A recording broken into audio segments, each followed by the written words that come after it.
आपण पाहत आहात आपल्या हक्काचे प्रतिध्वनी न्यूज। 3 दिवस ड्राय डे, मद्यविक्री पूर्णतः बंद। सध्या राज्यभर निवडणुकीचे वारे जोरात वाहत असून येत्या 2 डिसेंबर रोजी राज्यातील 243 नगरपालिका आणि 42 नगरपंचायतीसाठी मतदान होणार आहे, तर 3 डिसेंबर रोजी मतमोजणी पार पडणार आहे।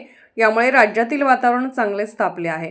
निवडणुकीदरम्यान कायदा आणि सुव्यवस्था राखण्याच्या दृष्टीने राज्य सरकारने मतदान असलेल्या भागात 1 डिसेंबर ते 3 डिसेंबर या कालावधीत ड्राय डे जाहीर केला आहे। त्यामुळे मद्यविक्रीवर संपूर्ण बंदी राहणार आहे। ड्राय डे दरम्यान संबंधित नगर परिषद व नगरपंचायत क्षेत्रामध्ये देशी दारू दुकान, विदेशी दारू दुकान, बार आणि restaurant, beer shoppe, wine shop या सर्वांना मद्यविक्री करता येणार नाही, अशी स्पष्ट सूचना प्रशासनाने दिलेली आहे।